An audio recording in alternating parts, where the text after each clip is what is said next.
Okay, I think we're going to start with today's webinar, Back to Basics, moving from 2D to 3D designs. So the agenda for today will be, I'm going to talk a little bit about the move to 3D. And I know that some of you were part of the event we hosted last month. So there's some pointers that you guys will see again, but the more you see it, the more you will realize the benefit of the move to 3D. I want to show you a little bit about the interaction between Autodesk Inventor and AutoCAD Electrical. And then I am going to create, not me, I'm going to show you some videos and explain how you can convert your 2D geometry to 3D models. And we will talk a little bit about plant modeling in 3D.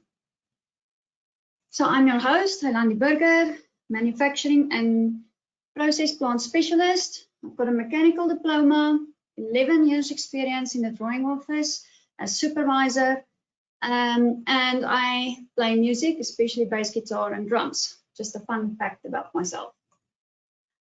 So, Baker Baines has evolved over the past 5 years from being an Autodesk reseller to a consulting company. We set out to solve our customers' problems through digital transformation. We help you to design and make a better world. In doing so, we offer various business process improvements, consulting services, survey and design hardware, and consulting. Design software consulting, topped off with a blended learning approach to how we believe our customers can or should digest the information. So I'm going to start off with a poll question to keep everyone interested for today. So the first poll is about these 3 outcomes. I would like to know, which of the 3 outcomes are you most excited about? A, the interaction between AutoCAD Electrical and Inventor. B, 2D geometry to 3D models. C, plant modeling in 3D.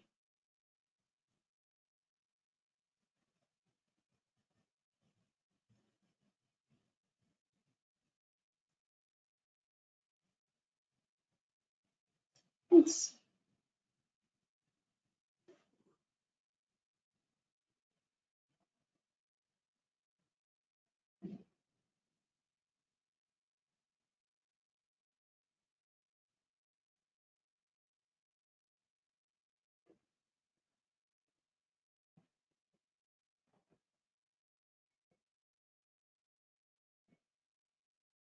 Okay, this is very interesting. Okay, so most of you would like to know more about 2D geometry to 3D modeling, which is not a surprise, but we will talk about that a little bit later then. Okay, so the move to 3D. So the advantages in this little clip I have for you guys. So the lady is asking, your pointy-head boss wants to know if you tested the new 3D printer yet. Why aren't you answering my question? Whatever, and she left. And so the guy actually made a 3D model of himself. And that would have been great if all of us could just make a 3D model, put ourselves next to the desk, and our boss thinks that we are actually working. Or even better yet, if you're a mom and dad staying at home nowadays, you know, the kids nagging for something, if there's a 3D model, they won't even know that you are not busy tending to their issues. But that's not the only advantages that we get from 3D. So the demand for 3D is rapidly growing, as it offers shorter design cycles for faster deliverables and more detailed visualizations than 2D CAD. Those advantages have real business value. By 2023, 3D design-based CAD is expected to generate almost $8.5 million in revenue. It's 196 more than the 2D design. Now, this is according to the BIS research done on global CAD market analysis and forecast.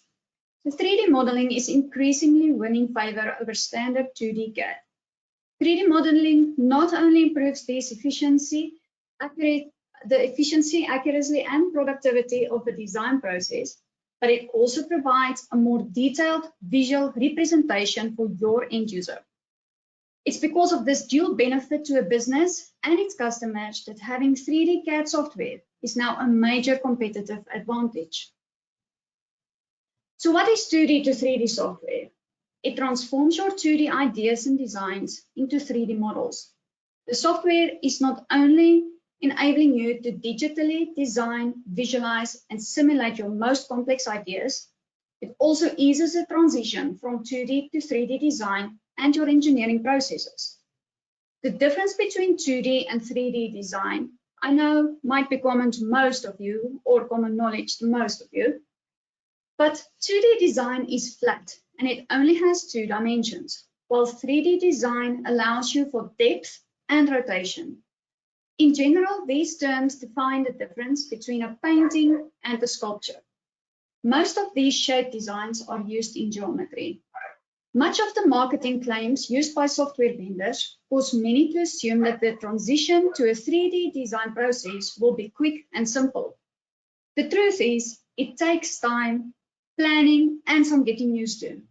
From the outset of making the transition from 2D to 3D, it's important to set expectations so that everyone can be more understanding of any challenges or setbacks that may occur.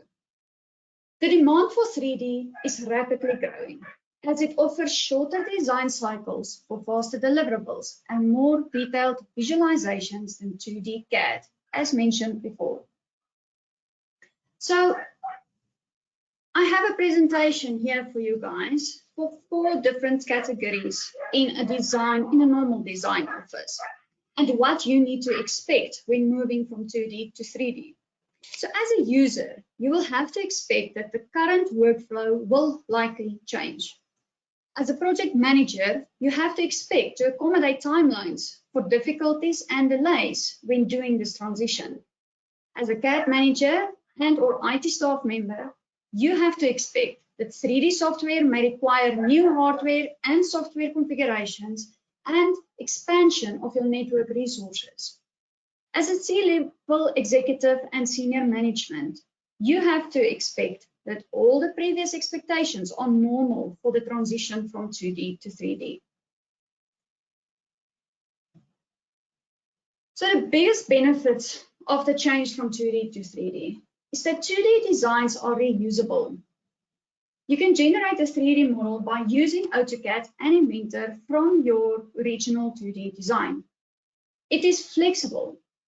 You can produce the real DWG file still routinely required in the industry from your 3D Inventor model. It's time-saving. You can eliminate the need to remodel existing components that may only require slight modifications by using existing 2D and 3D models as the basis for future products. You can collaborate more easily within your organization because users with Inventor can open AutoCAD files and AutoCAD users can open Inventor files. So I'm going to ask you the question, which software is right for your business? Does your current CAD software have 3D modeling capabilities? Do you have the opportunity to upgrade or subscribe to a version of software that includes 3D capabilities? Are there industry collections that bundle tools together? Does the software support trusted DWG compliance and file interoperability? What's the total cost of ownership? Remember to include factors like number of licenses needed, storage upgrades, powerful workstations, and possible IT resources. What training is available? And is there an accessible user community? So let's walk over to the interaction between AutoCAD Electrical and Inventor. So AutoCAD Electrical is AutoCAD, but it is going to be a very specific version for system control systems and control design. So more of the electrical engineers and electrical draftspeople will benefit from using electrical. Now, AutoCAD has specialized tools, so it's the normal AutoCAD that we're all used to. You just add the tools to help you with these little extra functions. So it is 100% AutoCAD. Anything you can do in AutoCAD, you can do in AutoCAD Electrical. It is DWGs, arcs, lines, circles, and it is really smart about all of it. In the way that it works, it is fully portable between AutoCAD and AutoCAD Electrical. It takes your AutoCAD Electrical drawing and shared it with anyone using AutoCAD or AutoCAD LT. There's no special objects, no special links. I can just take the drawing and share it. On the other end, we now have Inventor. It is a 3D mechanical design tool, and it is really powerful. It automates dense geometry, sheet metal, unfolding sheet metal, doing tube and pipe runs, doing all these types of things. That's what Inventor is all about. Now, it is not AutoCAD. It is written on a completely different platform. It is completely different in the set of tools it uses. But it's tightly integrated with AutoCAD and all the tools that come with it and bolt. So we have a tool that's completely integrated with AutoCAD and one that is not at all. We are going to look at how these two can be integrated and how we can work between the two back and forth. So when we are looking at the machine, this is what the mechanical engineer will see. We have a frame. There's a manifold over here. There's hydraulics, machined information, gas bearings.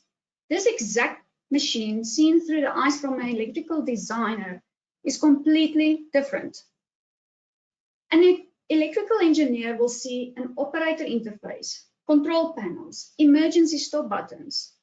And how do we combine these two worlds? Because so often someone is creating this without any concept or thought of given to this, where these pieces go and where this comes in.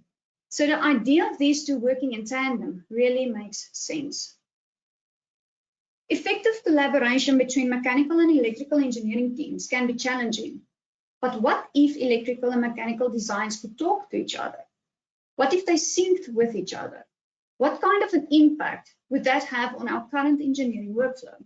That is electromechanical design between Autodesk Inventor and AutoCAD. It shares up-to-date information between your electrical schematics and your Inventor 3D models. So this is a data set, an adjustable car sheet. Here I've got some switches and some different things to control. A few different motors down here, and tying all of this together is wire routing. I've got a cable. Let me just flip this around. I've got a wire harness that is going around this, so I can go and look at all the information. Now I'm going to put in a couple of quick segments into this wire harness. I know there are people that are not familiar with how these tools work, but you will notice that I have all of the components and all of the different pieces established within here. Then I also have my wire harness right here.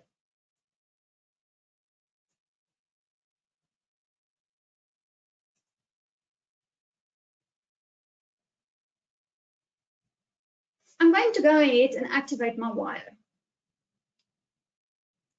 Add a couple of segments to it. All I'm defining is the path that this is going to follow. I want one here. And I have some very useful work points up there. I'm going to finish that one. So there is one path that I'm going to take. I'm going to do another one as well up to this other component up here.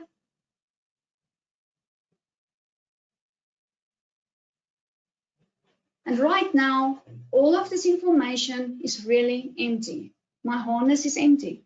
I haven't done anything else to it. I'm looking into pulling in some wiring information so I can run my wires to the different components. My harness is going to define the path the wires will take and get to the different locations.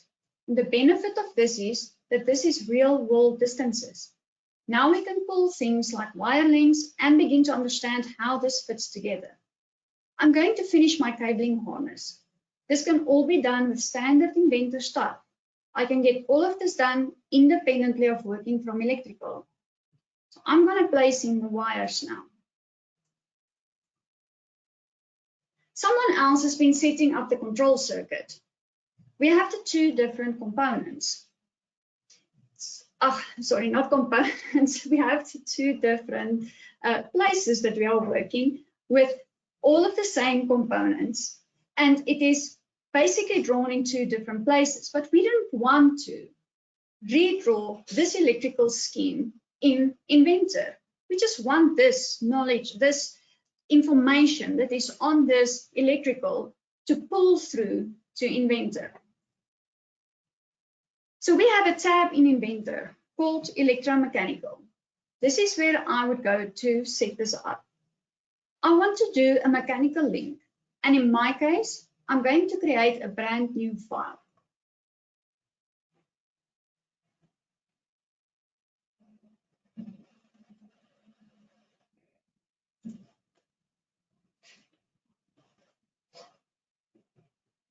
Sorry, I see my computer just is thinking a little bit, so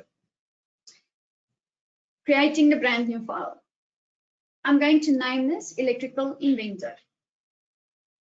Best practice is to name it similar to the assembly and or the project that you are working on.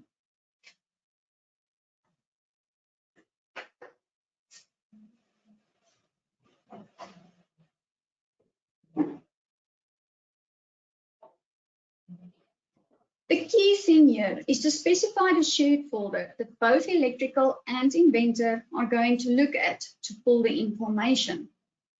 It's very critical that you do not move that location or rename the folder. You are going to break the link between the Inventor and the Electrical. You need to ensure that they are saved in a location where everyone can access it and where you are sure it will not get deleted, and everyone knows where it is basically saved. Not only having access, but knowing where to save it. So we're going to save it to the C drive. And you can even use a server if needed, if you need it. It just needs to be a file that both the Electrical and Inventor people can access. Save the assembly. Now I've created this portion of it, and I'm only halfway. The assembly is linked in. I don't have any linked AutoCAD Electrical projects yet, and I can't fill anything in. I will have to do this on the electrical side. You need to choose which of the tools will take preference if there is a conflict. I'm going to give the resolution preference to electrical. So whenever something changes on the electrical side, it will override what was changed in Inventor. It will not happen automatically. You will get a warning to say that something changed, you need to go and look at it and you need to resolve it. Over in Electrical, I have an Electromechanical tab. I have an Electromechanical setup, and it looks similar to Inventor.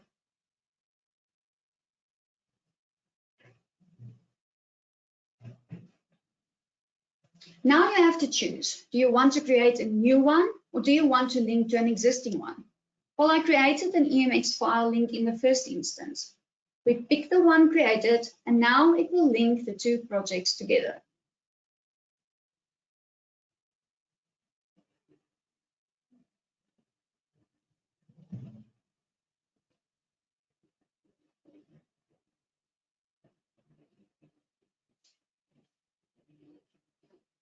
If I look at my location view, I can now see the same information in both locations.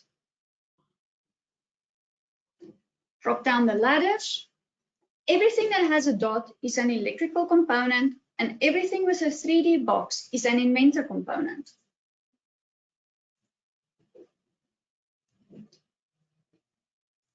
One other thing I'm going to point out here is the information that it gives me. If I take a look at any one of these components, as an example, BJ2, I can see what connections it has and where they connect to.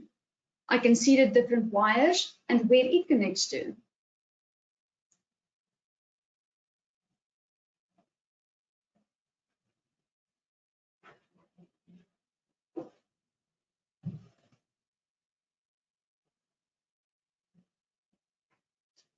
Here you can see all the different pins it connects to, which pins goes where, from pin to pin, all the information. In every case, I'm not going to work with the jack, but with the receptacle portions. So back in Inventor, I have to set these links up so it understands how things link together. So I can take a look and see all the information I have here. I'm going to expand the ladder. You will see that only Inventor components are visible. If I now sync it up, I can see all the electrical components too.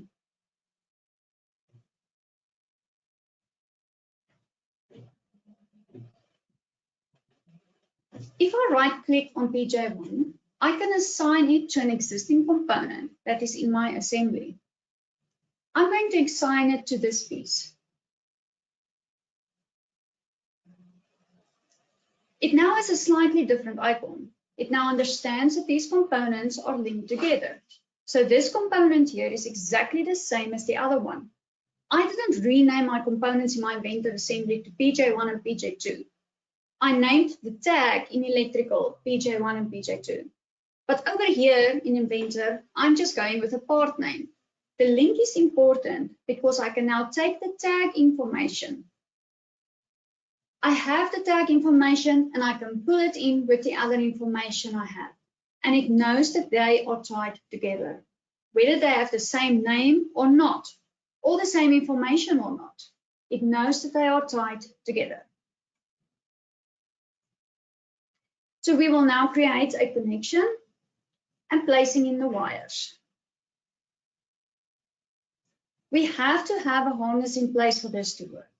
I'm going to activate the harness.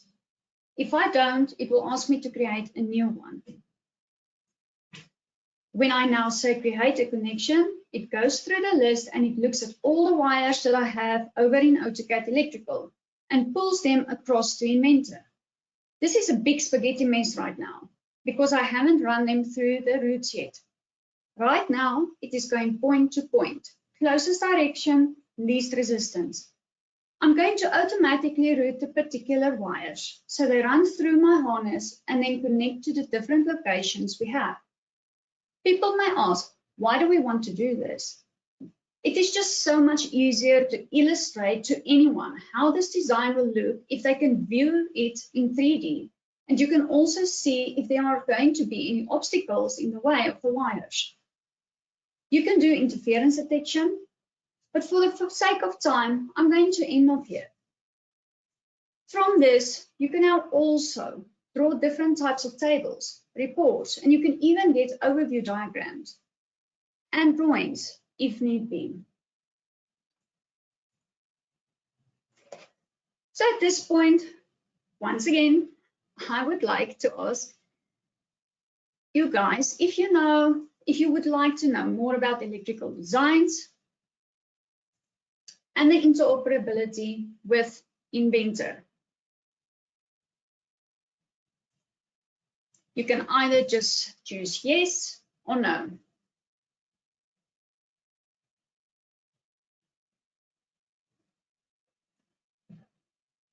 I know not everyone might be into electrical drawings or might not really be interested in knowing, but you will see in the next chapter we're going to do 2D geometry to 3D model that it's not only for electrical that this can work with Inventor.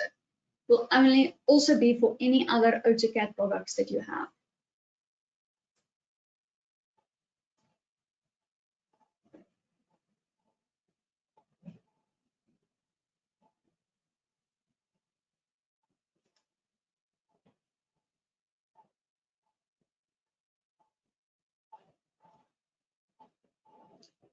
Okay, well, 100% of the people that voted would like to know more. We will definitely make a point of it to get back to you on this.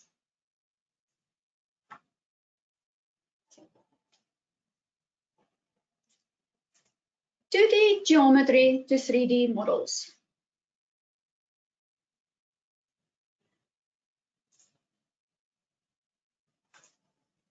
I'm going to show you a video where we will convert a similar geometry than the one I explained in the event. It just gives more clarity. This is a very useful tool for some of you if you do not have Inventor. If you're only using AutoCAD and you would like to start the transition to 3D modeling, it is very useful to look at this video. It's very beneficial to invest in an Inventor license in the long run, but we do understand that nowadays, money-wise, it may just not be possible. So the nice extra capabilities and functions like generative design in Inventor is not always a must.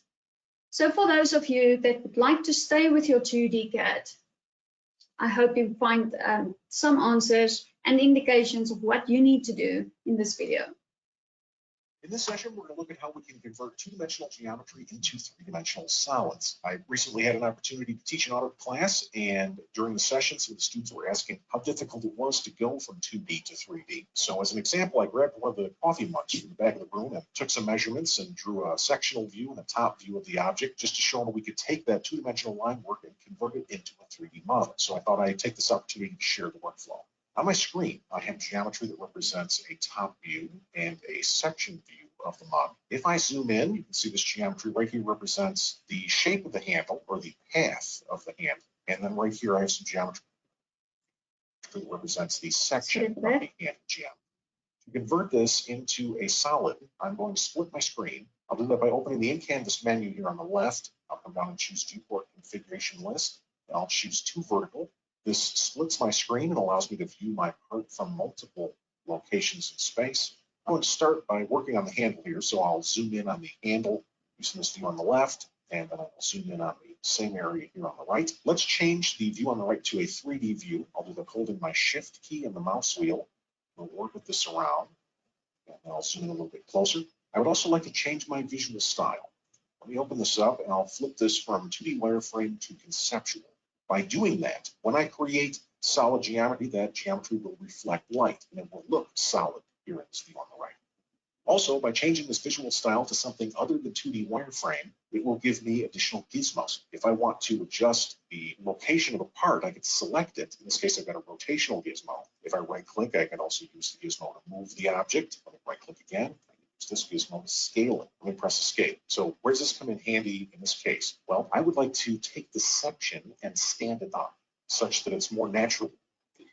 Guys, I'm so sorry. I just heard that people said they can't hear as well. I just quickly want to just make sure that you do really get the benefit of this. Just going to increase the volume. And then, yeah, hopefully it will make more sense. Sorry for that. Position where I'd like it to be when I sweep it around the shape. So we select the part. I will then right click on the gizmo and I'll choose rotate. And then I will click this green ribbon. This allows me to rotate that section in space. I'm going to come down and lock my ortho. I mean, I could type in a rotation angle, but you can see how quickly I could stand this up just by pulling that up with my ortho locked, and I'll click. Let's press escape. Now let's come over to this view on the left. I would like to sweep that section around this path. Currently, this path represents a bunch of individual objects, so I'd like to join these together first. I'll do that by going to the Modify panel. I'll come down and choose Join, and then I'll create a nice crossing window along these, and I'll press Enter. Let's come down to the command line. We can see 5 objects converted to 1 polyline. If you see a certain number of objects converted to 2 or more polylines, you'll want to run the Join command again to make sure that you've gotten them all. In this case, I've got a nice path. That's perfect. Let me come back over to this view on the right. To create the shape of the handle, I'm going to use the sweep command. And I could just type in sweep, but let's load the workspace for that. I'm going to come up, open the workspace menu. We'll change this from Civil 3D to 3D modeling. So obviously I'm using Civil 3D in this case, but really what we're working on here is traditional AutoCAD tools. So the techniques and the workflows we see here will work in any AutoCAD-based product. I'm going to close this tool space. I don't need that one. And then to launch the sweep command, here on the Home tab, I'll open this menu underneath Extrude and I'll choose Sweep. What do I want to sweep? I'd like to sweep this section. Enter. Where's my path? Let me choose the path right there. There we go. If I hold my Shift key and the mouse wheel, we can orbit this. We can see that handle's been created. When we click in this view on the left, here I'm going to create the shape of the mug. I'm going to use a command called Revolve in this case. In fact, I've already got the geometry here in my section view. I'm going to use half of this geometry, just one side of this green line. Just imagine if we had a nice closed shape over here and we were to spin it around an axis represented by this green line. That would create the shape of the mug. So let's start, because this is individual geometry here. We'll join this together. Once again, I'll go to the Modify panel, and I'll choose Join. And I don't have to be too specific here. I'm going to use a crossing window. Doesn't matter if I grab extra stuff. I can't join line work to a solid, so we press Enter. There we go, 16 objects converted to one polyline. I can see there's my polyline. Now I would like to close this. I want it to be a closed object before I revolve it. A quick way to close the object, I can select the polyline. I'll press Control-1 to bring up my properties palette. Let me drag this all the way to the bottom. I'll change the closed property here to yes. When I'm finished, I'll close the properties palette. And then if I zoom in, we can see that it's now a closed object. Let me pan this over. And I'll click in this view on the right. We'll pan this over here as well. And we'll come back to the left. To revolve this, I'm going to come back up to the modeling panel. I'll open the same menu we were in before, and this time I'll choose Revolve. I'll select that closed shape just made, and I'll press Enter. Now I have to define the axis of revolution. That's going to be defined by the endpoint here of the green line, and then the endpoint here at the other side. As I move my cursor, you can see how that revolve is taking place. At this point, all I have to do is enter my angle of revolution. We can see right here by default, that's 360, which is perfect. I'm going to press Enter to accept that value. There we go, that looks good. If I hold my Shift key in the mouse wheel, we can orbit that around and take a look. Very nice. Let me click back on the left and we'll zoom in. Right here, we can see that the handle penetrates the mug along this edge. I would like to fuse these objects together. I'm going to do that using a command called Union. Here in the solid editing panel, I'll come up and launch Union. I will then select the handle and the mug, and I'll press Enter. And any place where they have overlapping solids, those solids will be consumed by the overall object, and these two objects become one large solid model. Once again, we'll come back over to the right. Let me zoom in. Now, I'm being a little picky here. If we look at the actual mug, we can see that we don't have a sharp edge right here. It's got a fillet on it. To create a fillet on my solid, I will use the traditional AutoCAD fillet command. If I come up to the Modify panel, I can launch Fillet, and then I click to select the edge.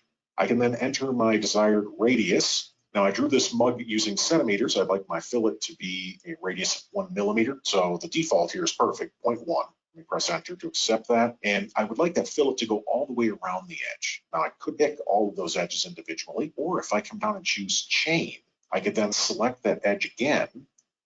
And if I orbit this around, see how easy this is, spin this around, you can see how that edge went all the way around the handle and then joined back up on the other side. So really quick way to grab that edge. Now that everything's selected, I'll press Enter. You can see there's my fillet. Let's go ahead and do that to the other side. I'll tap my space bar to go back into the fillet command. I'll select the edge. I'll accept the radius. I'll choose Chain, and then I'll select that edge again to go all the way around, and I'll press Enter. There we go. At this point, I really don't need the top view or this view here on the left. So I'm going to click to put my focus on the right, and then I'll open the Incast menu here on the far left side, and we'll change the viewport configuration to single. This gives me a nice single viewport. Now, I'd like to stand the cup up. Knowing what we know now, since I'm not using the 2D wireframe visual style, this is very easy. I can simply select the mug, and then I can use a gizmo to stand it up. Rotate is the last one that we used. I'm going to use the red ribbon this time. Let me click that ribbon, and since my ortho is locked, I can just pull right up here and click. So now that cup is oriented vertically in space, which is perfect. Now it is penetrating my drafting plane just a little bit. Just for a second here, I'm going to turn on some additional layers. Let me open the layer panel, and then I'll open the layer control. I apologize, this is creeping off screen a little bit. Let me turn on the plate layer, and then I'll turn on the table layer. I've created some additional geometry in here. The table, if I zoom out, this is just a circle that was converted into a region to represent a table. And then this saucer or plate was created using the Revolve command, much like we created the shape of the mug. I would like to place the mug on top of the saucer. So to make this a little bit easier, I'll change the visual style from conceptual to X-ray. This allows me to see through everything. To move the cup, I'm going to use the traditional move command. I'll just launch move, and I'll select the cup, enter. Now, where do I want to pick it up from? I'll hold the Shift key in the mouse wheel. We'll orbit this around. I want to pick it up from the center of the bottom. These two edges right here represent the face of the cup that sits on the table. So Shift right click. I want to pick it up from the center of either of these circles. We can select object snaps on our solids. There we go. I'm holding it from the center of the bottom. Let me hold my Shift key and my mouse wheel. We'll orbit this around. And I'm going to turn off my orb here momentarily. I would like to place this to the center of the top of the saucer. So shift right click, we're going to place this to the center and right along that edge. That circle right there represents the center of the top of saucer. Let me click to place that. Looks good. Let's change the visual style. We'll flip this back to conceptual for a second. There we go. Looks like we got it. So at this point, I'm going to create just a quick rendering. I've already applied some materials to my table and the saucer. Let's apply a material to the cover for a second. Before I do that, I will change my visual style to realistic so we can see the materials. So you can kind of see the wood grain there on the table. I am going to go to the Visualize tab just for a second. And if I click the icon right here, I can bring up the materials browser. And here you can see the materials that I brought into the drawing. I'm just going to take this ice white porcelain material and I'll drag that from the browser and I'll drop it on the cup. That way the cup and the saucer are made from the same material. Close the browser and then I am going to load a view that I created earlier. Let me open up the View tab, and from here, I will go to Views, and I'll select my Render View, and then go back to Visualize, and I'll come over and click the teapot to do a quick render. As you can see, it's not too difficult to go from 2D geometry into a 3D solid model. Going to 3D is just taking one more step. Now, even though the example we saw here isn't a civil engineering infrastructure example, the workflow would be the same to create any 3D solid object. The nice thing is, once you create a 3D model, you can easily move it into other applications like InfraWorks or Navisworks.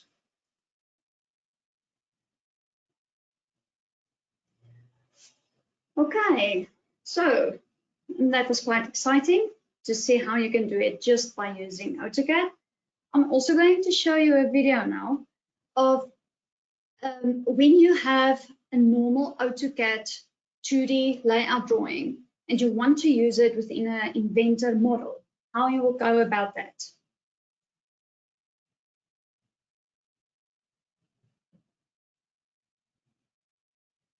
For years, designers have been taking advantage of the layout capabilities of 2D tools such as AutoCAD. Here we see a fairly standard 3-view orthographic drawing layout. Autodesk Product Design Suite extends the usefulness of these drawings by allowing users to import selected elements directly into Inventor sketches and leverage existing 2D documentation, thus simplifying the creation of the 3D design. To utilize this 2D AutoCAD drawing in the Inventor sketch environment, select the AutoCAD from the Insert commands on the Sketch tab. From the Open dialog box, select the AutoCAD file to use as an Inventor sketch. This opens the Layers and Objects Import Options dialog box, where you will select specific entities that will be used as sketch geometry. From here, layers may be enabled and disabled, and options regarding the configuration of those entities to be placed in the Inventor sketch, such as default units, disposition of constraints, and blocks, are set. After this geometry is placed on the active sketch plane, it may need to be positioned relative to the current sketch origin, depending on values contained in the original AutoCAD drawing. From this point forward, this sketch geometry will behave like all other sketch geometry. Regions within the sketch may be selected and used for extrusions, revolves, etc. Inventor's new mini toolbar facilitates the setting of properties for this new extrusion feature. In this example, multi-body part modeling techniques are employed to facilitate the design of a weldment assembly within a single part, utilizing a single sketch.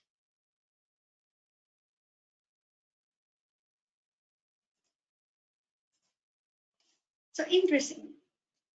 Another poll question for you. Would you like more guidance on how to convert your 2D geometry to 3D models? You can just answer yes or no.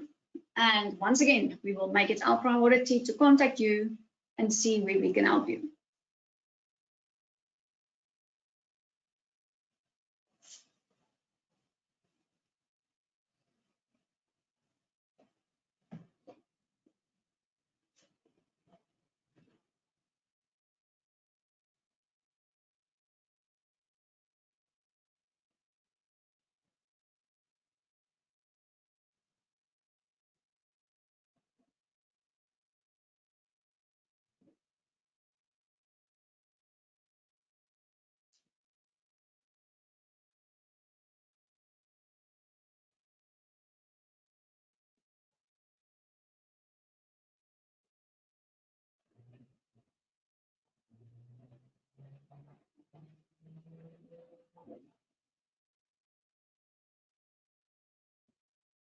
Okay, very nice. 83% that voted wants to have more information, and that is very nice to hear. We would really like to help you guys.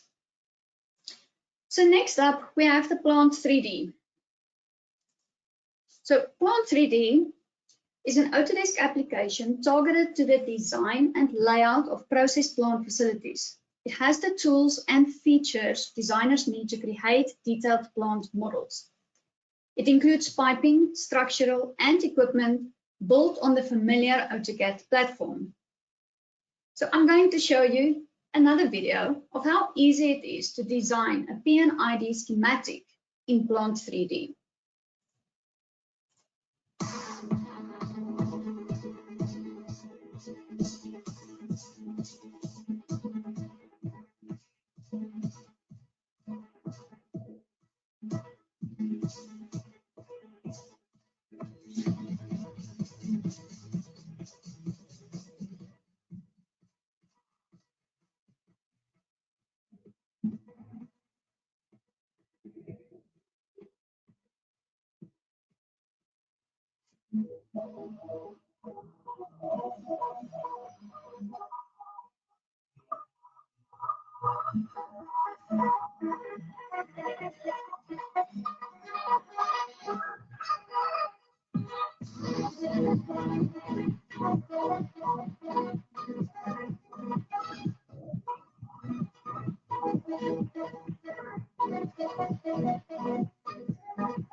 Pretty exciting. So when you have your schematic done, it is very easy to convert it to 3D. You will definitely have to add some steel structures and ladders, etc. So AutoCAD Plant 3D includes the tools and features that designers need to create detailed plant models, including piping structures and equipment. Using a spectrum of technology and standard part catalogs, designers could streamline the placement of piping, equipment, support structures, and other plant equipment. Additionally, anything you model in AutoCAD can be referenced into the Plant 3D model. In order to create a complete digital representation of your facility, you just need the additional modeling from any other AutoCAD source. So with AutoCAD Plant 3D, you can generate construction documents from the model, including isometric drawings and bills of material. You can also generate plans, section views, and other orthographic drawings from the model. These orthographics can then be updated with model data and, of course, dimensioned with real-world dimensions. Additionally, you can review the model, check for interferences by using Autodesk Navisworks Manage.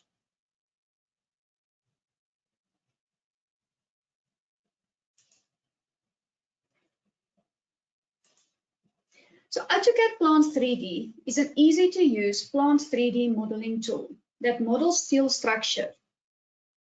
It models equipment and piping for any process plant.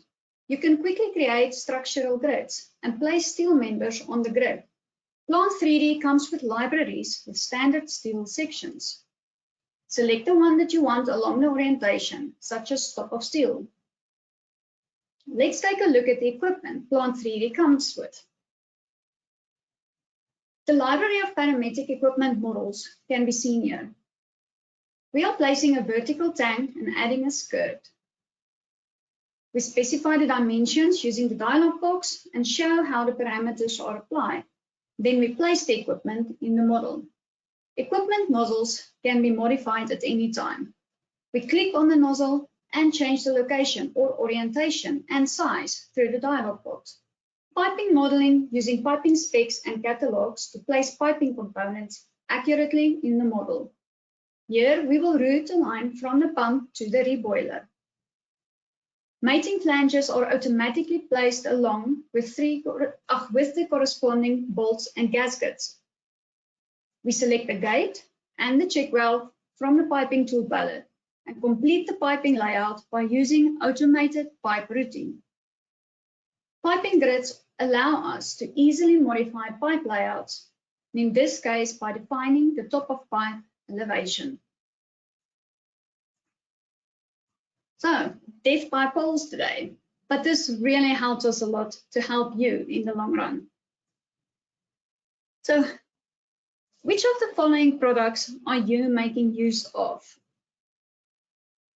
Inventor, AutoCAD Electrical, AutoCAD, Plant 3D, or none of the above?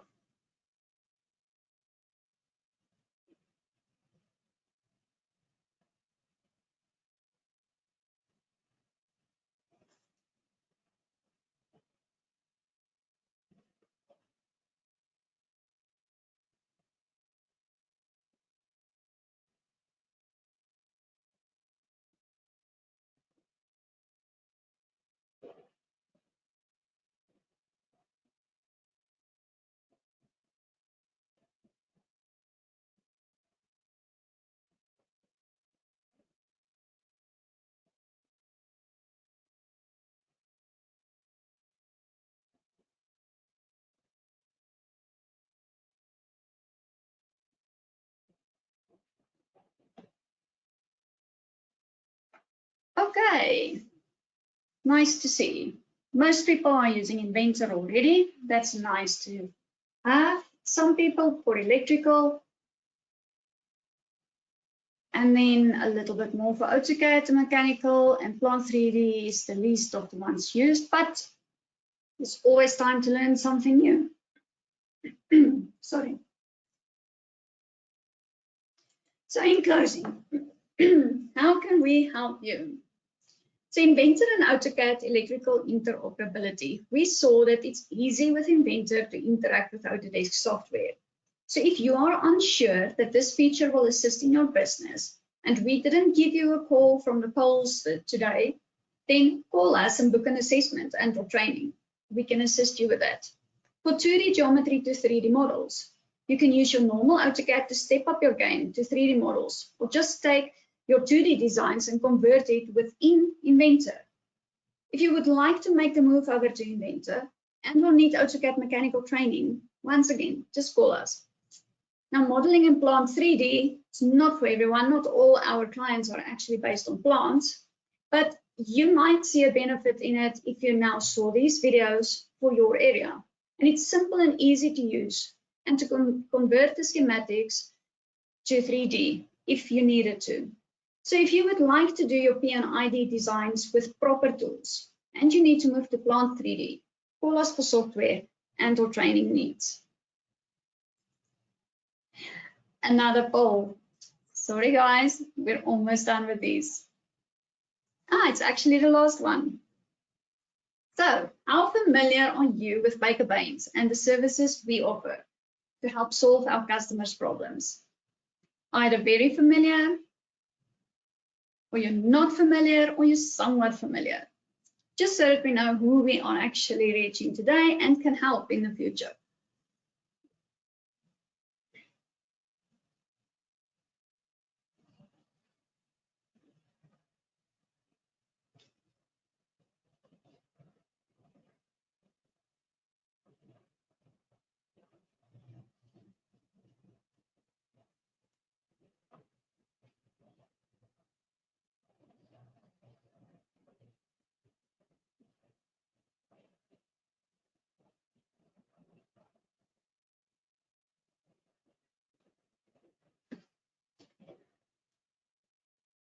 Okay.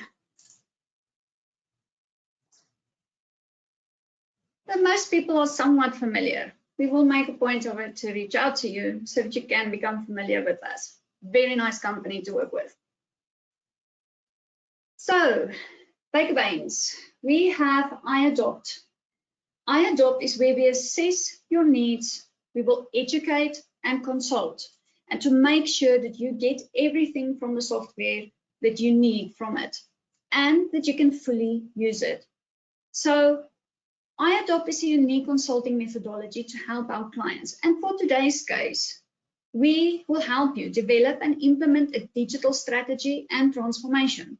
We will help you to adopt new technologies, and we will help you design and make a better world. The benefits from this is that it focuses on solving your problem. We deliver tangible outcomes, and we've got a holistic addressing of your organizational issues.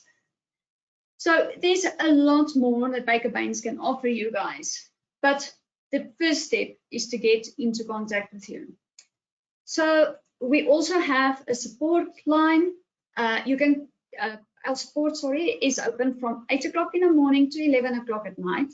You can just phone our normal telephone number, or you can email support@bakerbains.com. You can reach us online, LinkedIn, Facebook, Twitter, Instagram, or YouTube.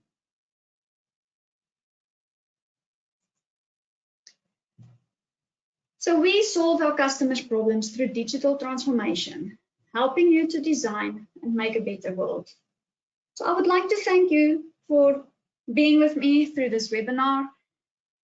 I really enjoyed talking to you. It would have been a lot easier and a lot more fun if we could speak to each other in person, but due to the problems we face nowadays, it's all online, and I hope you enjoyed this webinar. Please give us a call if we can help you. Bye.